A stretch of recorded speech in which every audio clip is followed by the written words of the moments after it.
कौन पालेगा?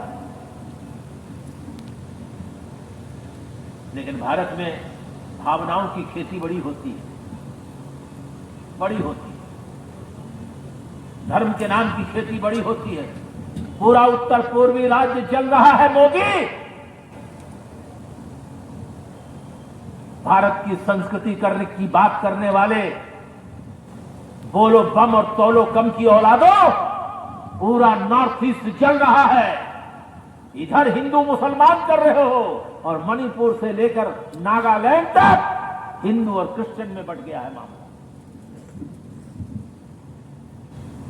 मैं अपनी पार्टी की तरफ से मणिपुर का प्रभारी रहा हूं और बहुत जाता हूं, किसानों के आंदोलन में बहुत जाता हूं।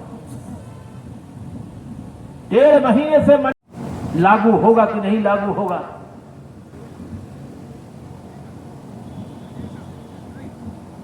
किसानों की स्वामीनाथन कमीशन की रिपोर्ट को कोई सरकार लागू करेगी कि नहीं करेगी, लेकिन मुझे इस बात का संतोष है कि मैंने तमाम मेहनत के बाद अगर आर्कमिडीज ने अपना कोई सिद्धांत निकाला तो मैंने भी C2+50 का सिद्धांत निकाल कर दिया, जिसमें कहा कि किसानों को उसके उत्पादन का C2+50 के हिसाब से दाम मिलना चाहिए। कई बार रोता रहा अकेले कमरों में कि क्या करेंगे इस रिपोर्ट के लिए, कैसे लिखा जाए।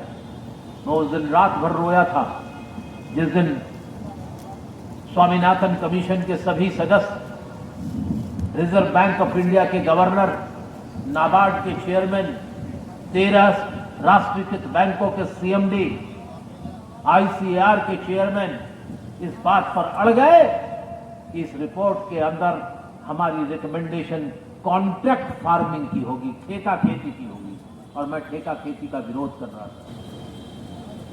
रात भर मैं सोया नहीं, रोता रहा। अगर ठेका खेती हो गई देश में तो बचा क्या खेत का? वैसे भी 74% इस देश के अंदर जो किसान हैं वो छोटे मझोले सीमांत किसान हैं, जो 2 एकड़ से कम जिनके पास है। अगर ये ठेका खेती हो गई तो बचेगा क्या?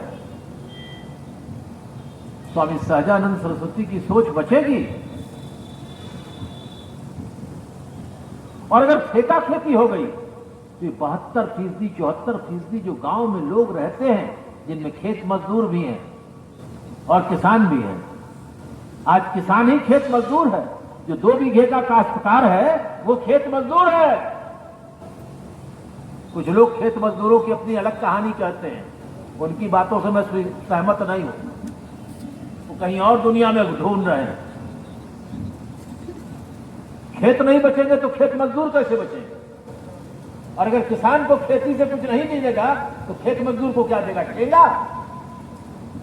मैं ऐसे शब्दों में कहता हूं, खेत किसान को मारकर खेत मजदूर नहीं जिंदा रखा जा सकता। मनरेगा